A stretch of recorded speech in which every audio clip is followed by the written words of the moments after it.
Hello guys, in this video I'm going to show you how to add a payment method on the Remitly app. So first of all, you just have to open the app, and from the home page you have to go to the My Remitly page, which is the fourth option on the bottom of the screen here.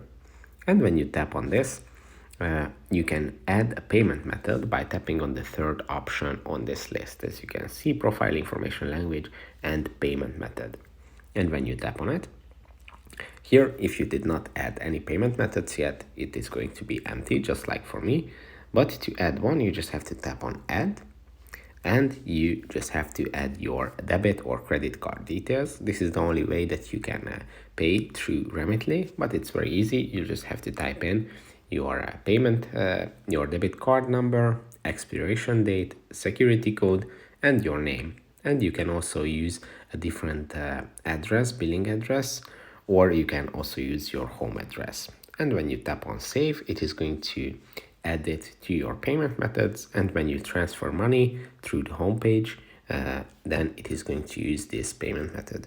If you want to learn more about the Remitly app, you can check out this playlist that we have about Remitly, and see you in the next one.